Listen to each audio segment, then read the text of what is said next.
Bien, bonjour et bienvenue à Rayon d'influence, le magazine littéraire consacré aux écrivains de la région de Chaudière-Appalaches.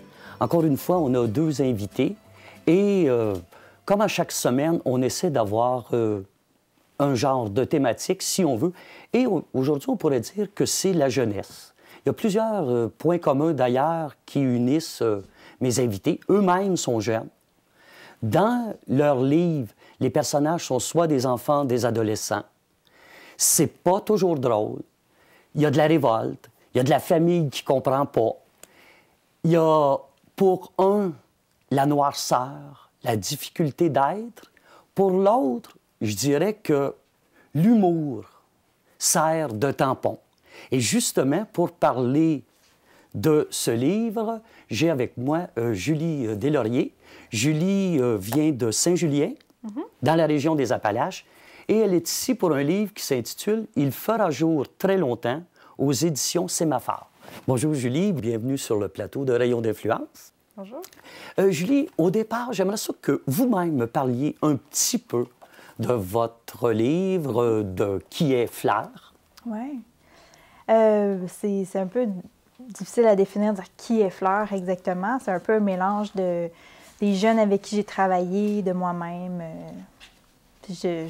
C'est vraiment dur à définir. C'est comme ça, je pense, quand on écrit, le personnage principal est un ramassis de plein de personnes qu'on connaît. Mais bon, en fait, c'est une jeune fille qui aimerait faire beaucoup de choses dans la vie, qui aimerait découvrir beaucoup de choses, qui a une curiosité, ça c'est certain, mais qui vit des choses comme n'importe quelle adolescente va vivre. Donc, certaines révoltes par rapport à la société, aux conventions, qui aimerait que la vie soit plus colorée, tu sais, qui est en deux eaux, le monde des adultes, le monde des enfants, puis qui a de la misère à se situer, puis qui va vivre plein d'aventures dans ça. Au début, justement, au début de la présentation, je parlais de révolte. Ouais. Oui, Fleur a de la révolte, mais par contre, on sent aussi qu'elle a un appétit de vivre. Pour prendre un cliché, elle mord dans la vie à pleines dents, même si, à tout bout de champ, il y a plein de choses qui la choquent. Oui, ça c'est clair. Ça, c'est en fait le propre. Ben, c'est ça. Peut-être quelque chose qui ressort un peu de moi aussi. Des fois, il y a bien des choses qui m'énervent dans la vie, mais je pense que le personnage comme tel aussi est comme ça. Elle veut aller plus loin, elle veut découvrir. Elle est curieuse de nature, donc c'est ce qui lui permet, dans le fond, de passer à travers bien des obstacles. C'est souvent ce qu'on pose à une personne qui sort son premier roman. Est-ce que c'est autobiographique? Non, c'est ça, c'est pas. J'ai vraiment essayé de pas tomber là-dedans. C'est sûr que, par contre, moi, je viens d'une région aussi qui est plus. Disons, je viens de la campagne, comme on peut dire, mais pas de la région ici, mais de la Naudière. OK. Donc, j'ai vécu ça un peu, l'isolement, la quête aussi de dire, waouh, quand je vais habiter en ville. Je vais découvrir plein de choses, puis de trouver qu'il n'y a pas grand-chose à faire dans mon coin, puis j'aimerais ça qu'il se passe plus de choses, mais il n'y a pas grand-chose. Finalement, on prend beaucoup de drogue quand on est en région, ça dépend quel jeune, mais si je dis pas nécessairement que c'est autobiographique à ce niveau-là, mais tu sais... On ne poserait pas de questions sur la vie privée non plus. Mais c'est ça, fait que, tu sais, de dire, il n'y a pas grand-chose à faire, puis ce que je cherche, moi, c'est peut-être quelque chose de plus grand que ce qu'il y a autour de moi, mais les seuls moyens d'y accéder, c'est justement en rêvant ou des fois en prenant de la drogue pour vivre des expériences plus intenses que...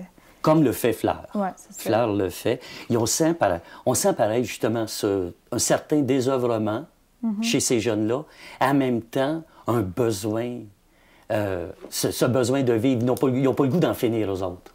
Non, bien, c'est sûr qu'on peut tomber dans... Mais je voulais pas tomber. Ouais, c'est ça. Je voulais pas tomber dans des joints sur une base à peu près régulière. Oui, oui. Bien, c'est ça. Je voulais pas tomber non plus dans le... Justement, c'est pas parce qu'on prend beaucoup de drogue ou qu'on... Tu sais, j'ai connu des gens qui s'en sont sortis, là, tu sais, puis qui ont vécu d'autres choses dans leur vie à ce moment-là. C'est sûr que ça ne peut pas dire que ça n'a pas d'effet négatif, là. Évidemment que ça en a. Mais ça permet d'ouvrir peut-être un petit peu l'esprit, par contre, des fois. d'essayer, d'avoir cette curiosité-là, puis d'essayer des choses. Pour donner justement un petit exemple de ce qu'on vient de parler, j'ai un petit extrait ici. L'avantage d'être enfant unique dans une grande maison est que l'on a de l'espace pour être seul.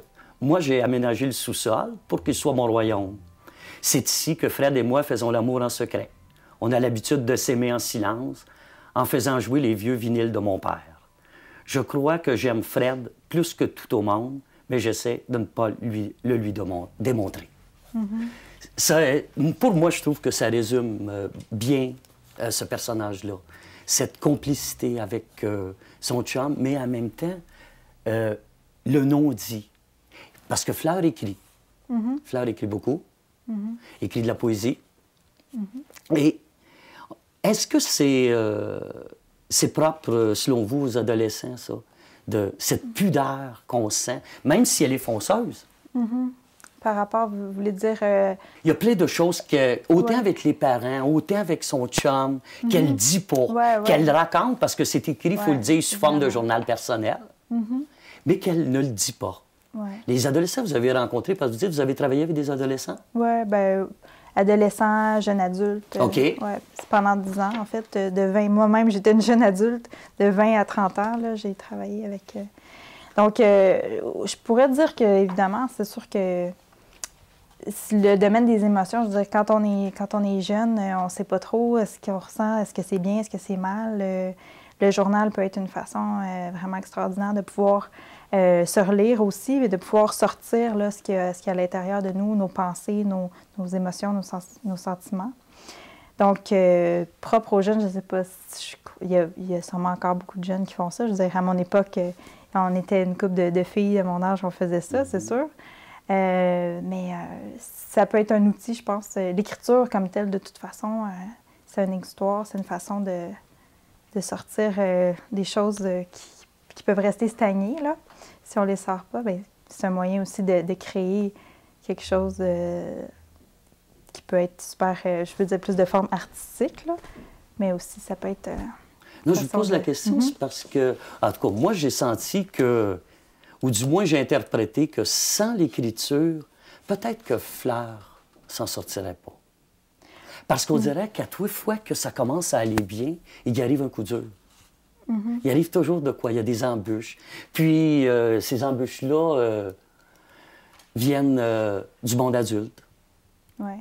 Comme, bon, la mort ici, vous parlez de la mort du grand-père.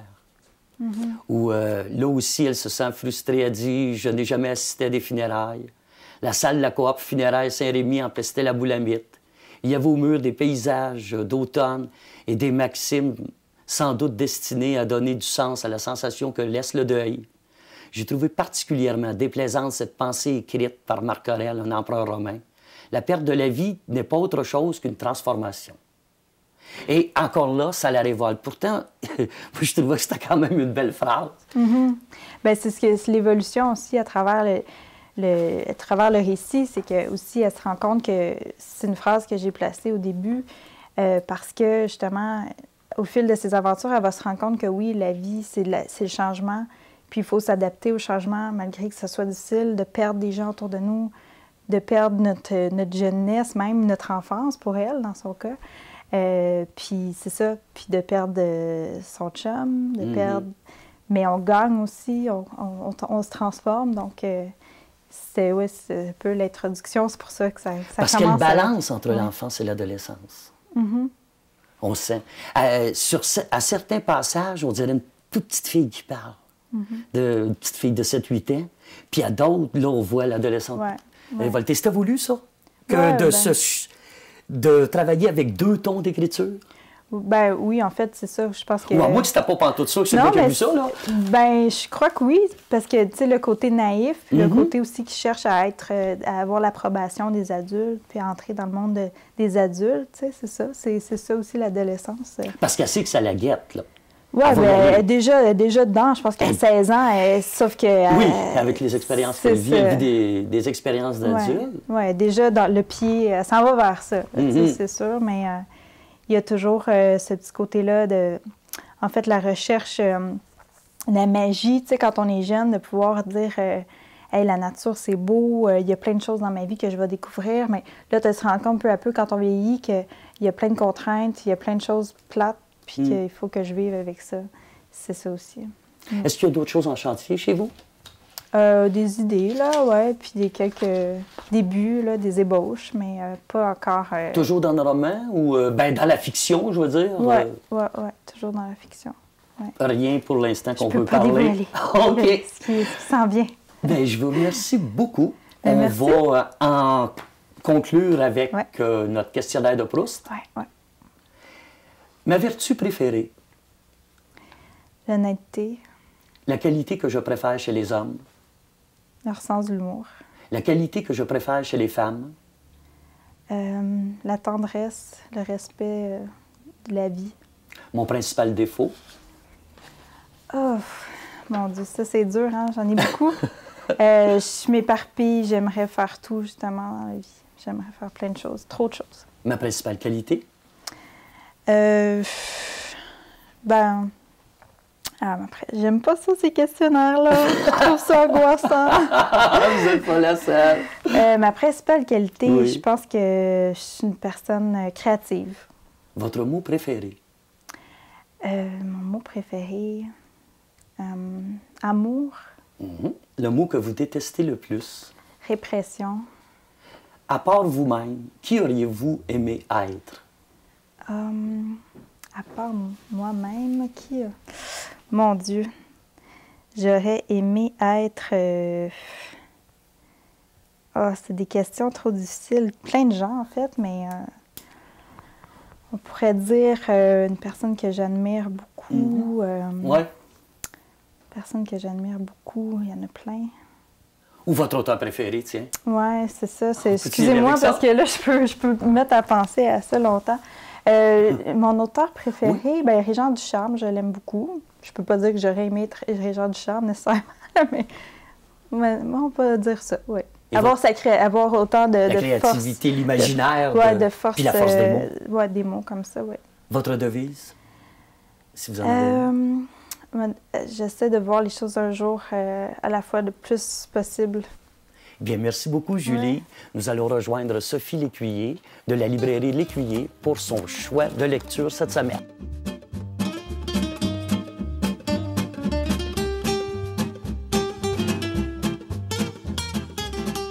Bien, Sophie, qu'est-ce que vous nous conseillez cette semaine comme lecture? Cette semaine, je vous conseille la saga de Louise Tremblay-Dessiam qui s'intitule Mémoire de quartier.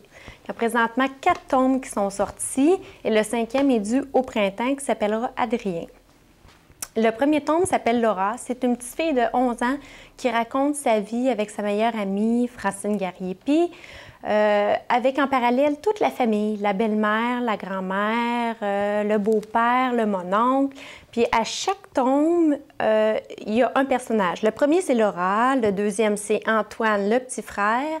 Le troisième, c'est la grand-mère. Puis le quatrième, c'est la mère qui veut s'émanciper.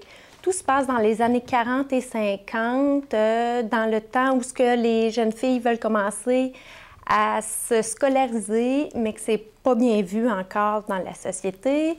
Il y a Antoine qui vit un gros drame émotionnel où que c'est sa grand-mère qui sera obligée de lui venir en aide parce que la famille est très dysfonctionnelle. Mais le tout est écrit avec amour et on s'intéresse et on veut vraiment savoir qu'est-ce qui va se passer avec cette famille-là. On s'attache vraiment à eux. Bien, merci beaucoup. Ça fait plaisir.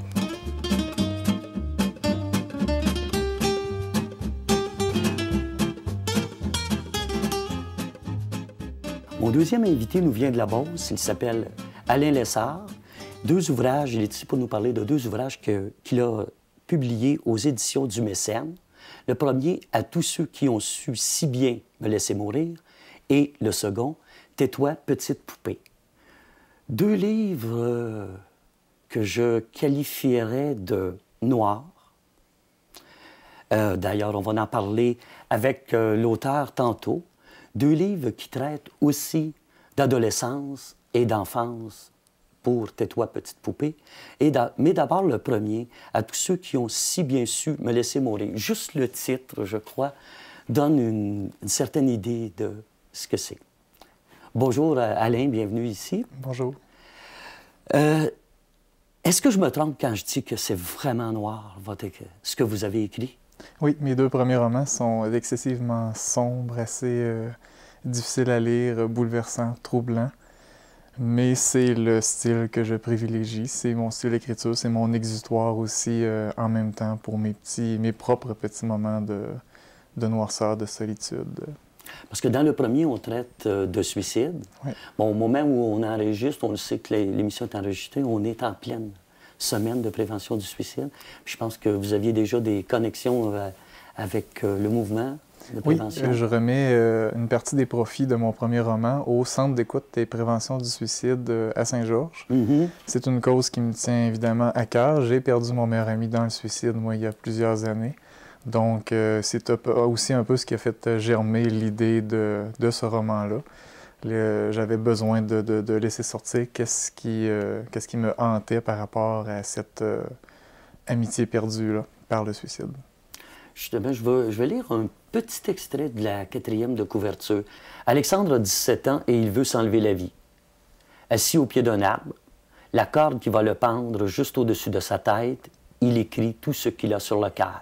Ses peurs, ses rêves, ses angoisses et ses désirs inassouvis. Il dépeint une société qui a cessé d'écouter ses enfants. Un petit peu comme dans l'ouvrage de Julie, tantôt, ce besoin d'être écouté. On le sent partout, et Alexandre, justement, peut-être plus que d'autres. Oui. Je crois que c'est un besoin existentiel, celui-là d'être écouté à toutes les époques, à tous les âges. On a besoin d'une oreille à quelque part. Mais je crois que peut-être encore plus au niveau de l'adolescence, où est-ce que les jeunes sont en questionnement, veulent savoir qui ils sont, où est-ce qu'ils vont, les grandes questions habituelles. Donc, le fait d'avoir quelqu'un pour les écouter autour d'eux, c'est crucial pour la suite de leur développement.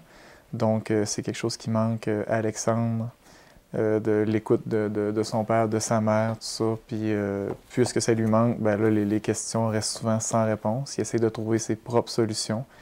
Et une des avenues qui lui reste, qui a envie d'essayer, c'est celle du suicide, où est-ce qu'il n'y a évidemment aucun retour possible. Mais il y avait aussi quand même l'écriture qui pouvait aussi le tenir en vie. Oui. C'est ce qu'il fait aussi. Dans la première partie du roman, c'est ça. C'est sa dernière lettre qu'il écrit avant de s'enlever la vie. Il laisse aussi un petit carnet de poésie avec tout ça. Parce qu'il veut crier son mal-être aussi. Il espère que lorsqu'on va retrouver son corps, on retrouve aussi la lettre et que les gens comprennent enfin que s'il avait seulement été écouté et aimé un petit peu plus, ben il n'aurait pas accroché une corde au-dessus de sa tête là, pour écrire sa dernière lettre. Oui, parce que c'est un long cri au secours. C'est un long cri « Aimez-moi ». Oui, 60 pages. Parce qu'ici, justement, je lis « Bah ». On dirait que de toute façon, je suis pratiquement rendu à ne plus rien ressentir, comme si le malheur m'était dû. Allez, Alexandre, le malheur lui est dû. Oui, c'est ce qu'il ressent. C'est sûr que peut-être qu'aussi, il a décidé de se fermer les yeux pour se concentrer sur son malheur plutôt que d'enlever ses propres petites œillères pour voir qu'il n'y a pas juste du mal autour de lui, qu'il y a peut-être du bien, mais qu'il ne veut plus le voir nécessairement. Mais je pense aussi que dans sa lettre, il écrit, mais il se concentre beaucoup sur le côté noir.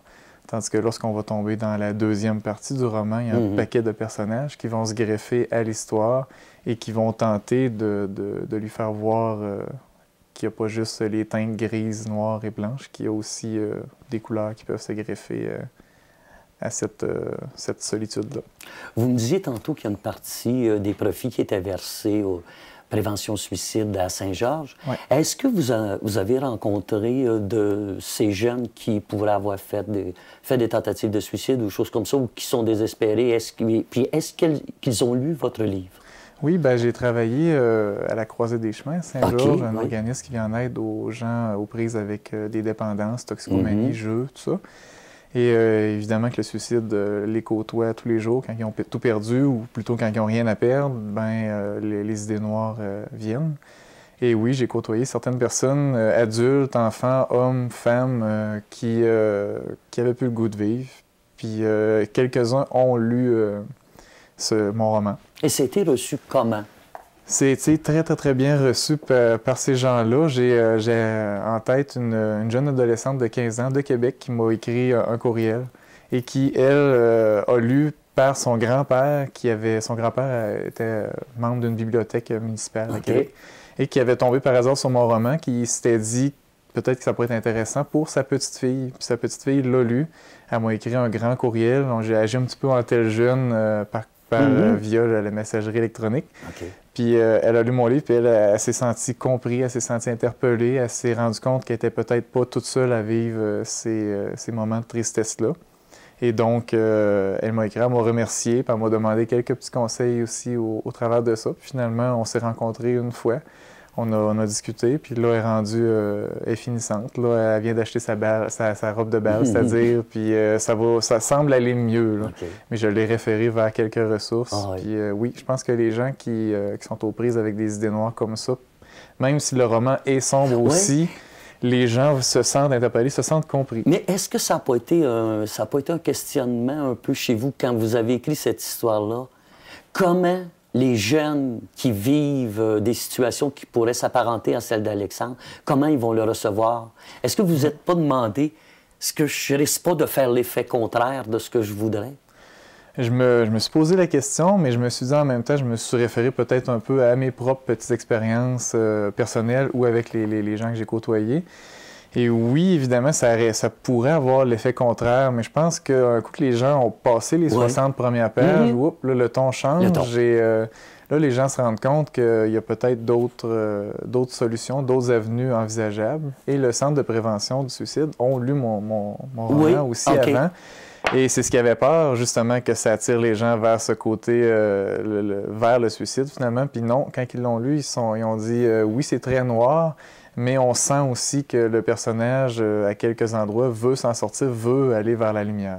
Parce que c'est sûr que, parlant de noir, je termine sur celui-là avec un extrait d'un des poèmes dont vous parliez tantôt, qu'on retrouve à peu près au milieu du livre. « Je ne vois qu'une ombre noire, noire comme mon désespoir. Je ne vois qu'une âme écorchée, tailladée par le mal d'exister. » Oui. Ça, c'est la poésie qu'on retrouve dedans. Et pour l'autre, Tais-toi, petite poupée, c'est pas plus drôle, pantoute.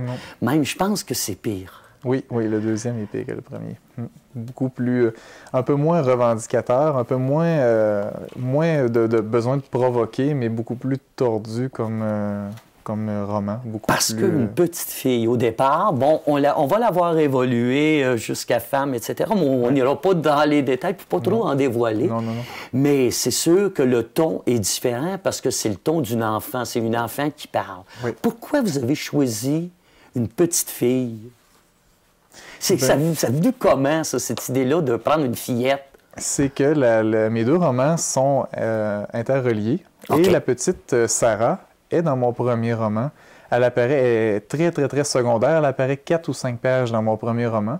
Puis les gens ont aimé l'espèce de petit côté naïf, innocent de Sarah qui joue avec les mots, qui invente certaines expressions. Et ils m'ont parlé, puis ils ont dit on aimerait ça savoir son histoire à elle. Puis c'est de là que l'idée de mon deuxième roman est née. Mm-hmm. Et c'est ça. Là, après ça, j'ai écrit l'histoire de la petite Sarah qui devient personnage principal dans le deuxième livre. Parliez d'innocence. Moi, je ne l'ai pas trouvée tellement innocente. Je pense qu'elle est d'une lucidité implacable. Oui, mais je pense qu'aussi... Elle voit et ressent, mais elle voit, analyse. Oui, bien sûr, c'est le jeu de langage. C'est ça. Mais autrement, là, on n'y passe rien. Hein? Non. Autrement, la naïveté, dès les premières pages, elle s'en va. Elle s'en va. Les situations, peut-être, ont fait en sorte qu'elle a perdu sa naïveté parce que, bon, c'est une famille complètement, en fait, dysfonctionnelle. Ouais. Elle est la victime de la mère, elle est la victime du beau-père. Ouais. Elle est la victime de tout l'entourage du monde adulte au complet. Le monde adulte n'est pas pour elle. Non, pas du tout. Et elle se réfugie avec son petit ourson. Le nounours, c'est le seul qui est son compagnon. C'est le seul parce que lui, il parle pas. Lui, il l'écoute. Parce que même en garderie, on On la croit pas. Non, non, en garderie aussi, on pense qu'elle exagère que parce qu'elle aime pas Je fais son attention, beau-père, je ne veux pas dévoiler. Non, non, non, c'est ça. Moi aussi, je fais attention. Mais oui, c'est ça. Elle n'est pas crue du tout. On la prend pour une enfant gâtée, capricieuse, tout ça, mais finalement, il aurait fallu la croire. Oh que oui. Oui. Alors, c'est aussi à lire, c'est le deuxième roman d'Alain Lessard, Tais-toi, petite poupée. On termine, si vous voulez, je vous remercie, Alexandre, on termine avec le questionnaire de Proust. Pas Alexandre, Alain, pardon, c'est mon personnage. J'étais encore dans le roman. Ma vertu préférée? Franchise. La qualité que je préfère chez les hommes? Le goût de la liberté. La qualité que je préfère chez les femmes? Même chose, le goût de la liberté. Mon principal défaut?